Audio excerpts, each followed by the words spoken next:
살다 보면 어디를 가든 타인에게 피해를 끼치고 상처를 주는 사람은 꼭 있습니다. 무례한 말, 이기적인 행동. 그럴 때 우리는 쉽게 분노라는 감정에 사로잡힙니다. 그리고 불쾌했던 기억은 하루에도 몇 번씩 마음을 어지럽힙니다. 분노는 겉으로는 상대를 향하는 것 같지만 사실은 내 마음속에 먼저 독을 들이붓는 일입니다. 부처님께서는 이렇게 말씀하셨습니다. 분노를 품는 것은 내가 독을 마시고 그가 죽기를 기다리는 것과 같다. 불교에서는 미움과 원망을 품고 있는 것이 자신에게 가장 큰 고통을 준다고 말합니다. 이 말이 처음에는 이해되지 않을 수 있습니다. 나를 분노하게 한 건 그 사람인데 왜 내가 고통받는다는 거지? 하고요. 하지만 곰곰이 생각해 보면 알 수 있습니다. 내가 누군가를 오래도록 미워하고 있을 때 가장 불편한 사람은 다름 아닌 바로 나 자신입니다. 그 일이 생각날 때마다 가슴이 답답하고 상대는 이미 내 눈앞에 보이지 않는데도 그 사람의 그림자가 머릿속을 떠나지 않습니다. 일을 할 때도 쉴 때도 심지어 잠자리에 누웠을 때도 그 사람 생각이 납니다. 그때 내가 이렇게 말했어야 했는데 그 사람 얼굴 좀 안 보고 살 수 없을까? 어디 한번 두고 보자. 다음에도 그따위로 행동하면 가만두지 않겠어. 이런 생각들이 하루에도 몇 번씩 떠오릅니다. 분노는 그 순간을 넘어서 삶 전체의 평온을 갉아먹는 감정입니다. 정작 상대방은 어쩌면 이미 그 일을 잊고 편안하게 지내고 있을지도 모릅니다. 그런데 나만 혼자서 그 순간에 갇혀 계속 고통을 받습니다. 생각날 때마다 가슴이 답답하고 상대는 이미 내 눈앞에 보이지 않는데도 그 사람의 그림자가 머릿속을 떠나지 않죠. 담마파다에서 부처님은 이렇게 말씀하십니다. 저 사람이 나를 욕했다. 저 사람이 나를 때렸다. 저 사람이 나를 이겼다. 저 사람이 내 것을 빼앗았다. 이런 생각을 품고 사는 자에게 원한은 결코 사라지지 않느니라. 이런 생각을 품지 않는 자에게 원한은 사라지느니라. 고통이 나를 붙잡고 있는 것이 아니라 내가 고통을 붙잡고 있는 것이다라는 말씀이 그 말씀입니다. 붙잡는다는 것은 어떤 것일까요? 어떻게 나한테 그럴 수가 있어? 절대 용서 못해 하고 그 일을 계속 곱씹는 것입니다. 붙잡는다는 것은 달리 말하면 붙잡을지 놓아보낼지 내가 선택할 수 있다는 말입니다. 놀라운 것은 그 생각을 계속 붙들지 않으면 분노는 서서히 힘을 잃다가 자연스럽게 사그라진다는 것입니다. 내가 그것을 계속 붙들고 있으면서 기름을 부어주고 있는 것입니다. 놓아보내세요. 언뜻 분노가 꿈틀거리는 것이 느껴지면 깊이 숨을 들이마시고 붙잡지 않고 놓아보내겠다라고 되뇌어 보세요. 사티파타나 숫다에서 부처님은 이렇게 말씀하십니다. 감각과 감정이 일어날 때 그것을 있는 그대로 알아차리라. 분노가 일어났음을 알고 분노가 머물러 있음을 알고 분노가 사라짐을 아는 것. 이것이 마음을 관찰하는 길이니라. 분노를 내 마음에 찾아온 손님처럼 바라보라는 것입니다. 아, 지금 내 안에 분노라는 손님이 와 있구나. 그것에 끄달려 가지 않고 이렇게 조금 거리를 두고 바라보면 신기한 일이 일어납니다. 분노가 나를 완전히 장악하지 못합니다. 분노가 있긴 하지만 나는 분노에 휩쓸리지 않게 됩니다. 여기서 우리가 깨달아야 할 중요한 진실이 하나 있습니다. 분노는 사실 고통입니다. 이 말에 얼른 동의할 수 없을지도 모릅니다. 분노는 오히려 강한 느낌이기도 하니까요. 힘이 있고 에너지가 있고 이것으로 뭔가를 할 수 있을 것 같은 느낌이 듭니다. 하지만 내가 평온할 때를 돌이켜보면 그것은 명확해집니다. 분노하고 있을 때 행복했나요? 편안했나요? 평화로웠나요? 아닙니다. 가슴이 답답하고 머리가 아프고 온몸이 긴장되어 있었습니다. 밥맛도 없고 잠도 안 오고 다른 것에 집중할 수도 없었습니다. 그것이 고통이 아니고 무엇입니까? 평온한 상태와 분노한 상태를 비교해 보면 너무나 분명해집니다. 평온할 때는 숨이 편하고 몸이 가볍고 마음이 고요합니다. 분노할 때는 그 반대입니다. 그럼에도 우리는 평온함을 버리고 분노를 선택합니다. 왜 그럴까요? 분노라는 감정 자체의 힘, 그것이 사실은 함정입니다. 분노가 치솟을 때 우리는 힘이 생긴 것 같은 착각을 합니다. 뭔가 할 수 있어. 상황을 바꿀 수 있어. 그 힘을 빌려 무엇이라도 할 수 있을 것 같은 느낌이 듭니다. 하지만 그것이 함정입니다. 분노의 힘으로 한 일들을 생각해 보세요. 그 결과가 좋았나요? 상황이 나아졌나요? 관계가 개선되었나요? 대부분의 경우 그 반대였을 것입니다. 상처는 더 깊어지고 관계는 더 멀어지고 후회만 남았습니다. 분노는 장님 인도자와 같습니다. 분노가 이끄는 대로 맹목적으로 따라가면 낭떠러지로 떨어집니다.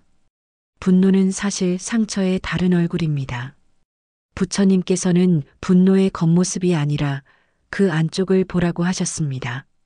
그리고 분노 뒤에 숨겨져 있어서 보이지 않던 것들을 살펴보면 대부분 이런 것들이 있습니다. 첫째, 상처받은 마음입니다. 누군가 내 마음을 아프게 했습니다.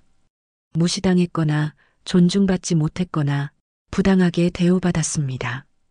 그 아픔이 분노로 변한 것입니다. 둘째, 두려움입니다. 소중한 사람, 소중한 것을 잃을까 두렵습니다. 내가 원하지 않는 일이 현실로 나타날까 두렵습니다.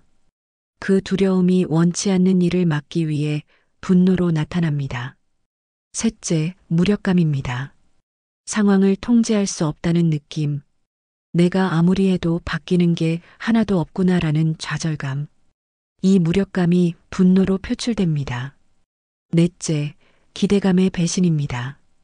그 사람은 나한테는 당연히 이래야 해. 우리 가족은 이런 모습이어야 해. 이런 기대가 깨졌을 때 우리는 분노하게 됩니다. 부처님은 분노를 내려놓고 자비를 실천하라고 하셨습니다. 이 말을 들으면 많은 사람이 이렇게 반응합니다. 내가 왜 용서를 해야 해? 저 사람이 잘못했는데 나더러 자비를 베풀라고? 이 반응은 너무나 당연합니다. 억울한데 어떻게 그냥 놓아주나요? 하지만 불교에서 말하는 자비는 우리가 흔히 생각하는 것과 조금 다릅니다. 담마파다에서 부처님은 이렇게 말씀하십니다.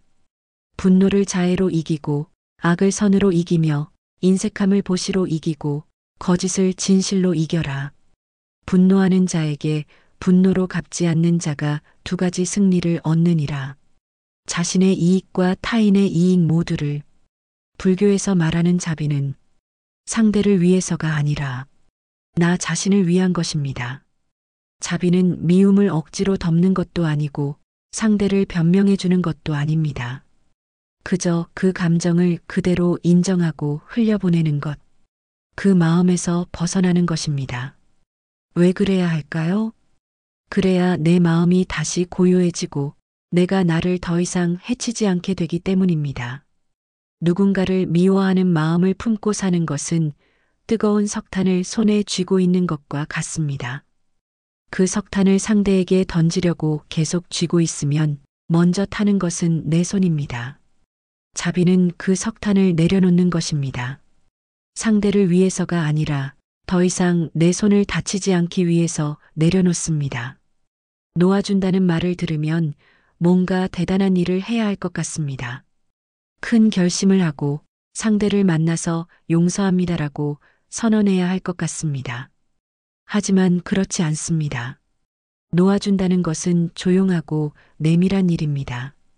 고통이 나를 붙잡고 있는 것이 아니라 내가 고통을 붙잡고 있는 것입니다. 내가 붙잡고 있다는 것을 깨닫는 순간 놓을 수도 있다는 것을 알게 됩니다. 꼭 쥐고 있던 주먹을 펴는 것은 사실 복잡한 일이 아닙니다. 그냥 펴면 됩니다. 힘을 빼면 됩니다. 놓아준다는 것도 마찬가지입니다. 그저 일어나고 있는 일들에 저항하지 않고 받아들이는 것입니다.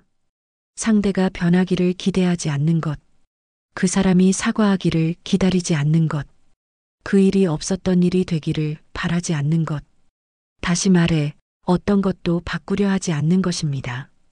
내 마음조차도 내 마음대로 되지 않는데 다른 사람의 마음을 내 마음대로 할 수 있을까요? 그것은 마치 내일 아침에 해가 뜨게 할 것인지 말게 할 것인지 고민하는 것과 같습니다. 우리는 해가 뜨는 것을 통제할 수 없습니다. 다만 해가 떴을 때 그것을 어떻게 맞이할지 선택할 수 있을 뿐입니다. 그냥 이런 일이 있어서 분노가 치밀었다. 하지만 이제 이 무게를 내려놓겠다. 라고 조용히 내밀하게 선언하는 것입니다. 이것은 상대를 위한 것이 아닙니다. 상대는 어쩌면 내가 놓아주는지도 모를 수 있습니다. 몰라도 상관없습니다. 이것은 오로지 나를 위한 선택입니다. 누군가를 미워하는 마음을 품고 살기보다 그 마음을 내려놓는 용기를 내는 것이 결국 나를 위한 가장 현명한 선택입니다. 분노를 내려놓는 것이 한 번에 쉽게 되는 일은 아닙니다. 오늘 이제 놓아주자 결심했는데 내일 또 그 사람 생각에 화가 치밀어 오릅니다. 나는 왜 이렇게 약할까? 자책할 수도 있습니다. 하지만 이것은 당연한 과정입니다. 우리가 살아오면서 분노에 반응해온 오랜 습관 때문일 수도 있고 오래 묵은 분노여서 시간이 걸릴 수도 있습니다. 중요한 것은 포기하지 않는 것입니다. 다시 분노가 일어날 때마다 다시 알아차리고 다시 관찰하고 다시 놓아주는 연습을 하는 것입니다. 처음에는 하루에 100번 화가 났다면 점차 90번, 80번으로 줄어듭니다. 화가 나는 강도도 점점 약해집니다. 분노가 지속되는 시간도 짧아집니다. 미움과 분노는 마음속에 박힌 가시와 같습니다. 우리는 그 가시를 계속 쥐고 있으면서 저 사람 때문이야 라고 말합니다. 하지만 실제로는 내가 그 가시를 계속 쥐고 있기 때문에 아픈 것입니다. 가시를 뽑는 것은 아플 수 있습니다. 그동안 익숙했던 분노와 미움을 내려놓는 것은 낯설고 불편할 수 있습니다. 내가 이 분노라도 없으면 뭐가 남지? 라는 생각이 들 수도 있습니다. 하지만 가시를 뽑아야 상처가 아뭅니다. 분노를 내려놓아야 마음이 치유됩니다. 마음속에 가시를 품고 살기보다는 자비의 눈으로 고통 속에 있던 자신을 안아주는 것이 진짜 치유의 시작입니다. 그렇다면 분노를 완전히 없앨 수 있을까요? 아마 불가능할 것입니다. 우리가 사람이고 사람인 이상 감정이 일어나는 것은 자연스러운 일이니까요. 하지만 분노에 지배당하지 않는 삶은 가능합니다. 분노가 일어나는 것과 분노에 휩쓸리는 것은 다릅니다. 분노를 느끼는 것과 분노로 행동하는 것은 다릅니다. 분노가 와도 괜찮습니다. 그것을 알아차리고 관찰하고 지혜롭게 대응하면 됩니다. 부처님께서 말씀하신 자유는 분노가 없는 상태가 아닙니다. 분노가 와도 그것에 묶이지 않는 것입니다. 상처를 받아도 그것을 계속 붙들지 않는 것입니다. 화가 나도 그 화에 나를 내어주지 않는 것입니다. 이것이 진정한 자유입니다. 분노에서 자유로운 삶은 아무 일도 일어나지 않는 삶이 아닙니다. 일은 여전히 일어납니다. 사람들은 여전히 나를 상처 입힙니다. 세상은 여전히 불공평합니다. 이것이 부처님께서 말씀하신 첫 번째 화살입니다. 부처님도 첫 번째 화살은 피할 수 없다 하셨습니다. 그러나 자신의 마음을 살피고 알아차림을 통해 두 번째 화살은 피할 수 있다고 하셨습니다. 우리는 더 이상 그것들에 휘둘리지 않습니다. 우리는 우리의 평화를 지킬 수 있습니다. 이것은 하루 이틀에 되는 일은 아닙니다. 평생의 여정입니다. 하지만 모든 여정은 한 걸음부터 시작됩니다. 오늘, 지금 이 순간부터 시작할 수 있습니다. 마음속에 분노가 일어나려고 할 때, 꿈틀거림이 느껴질 때 잠깐만 멈추세요. 숨을 깊이 들이마십니다. 그리고 지금 내 안에서 분노가 일어나고 있구나라고 알아차려 보세요.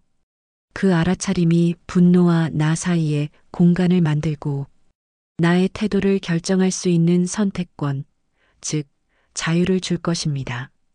그것만으로도 충분합니다. 그것이 변화의 시작입니다. 자비는 나를 위한 가장 큰 선물입니다. 누군가를 미워하는 마음을 품고 살기보다 그 마음을 내려놓는 용기를 내는 것이 결국 나를 위한 가장 현명한 선택입니다. 마음속에 가시를 품고 살기보다는 자비의 눈으로 자신을 안아주는 것이 진짜 치유의 시작입니다. 오늘 하루 당신의 마음이 평화롭기를, 당신의 하루가 분노에서 자유롭기를, 당신이 행복하기를. 영상이 도움이 되셨다면 좋아요와 구독 눌러주시고요. 영상 시청해주셔서 진심으로 감사드립니다.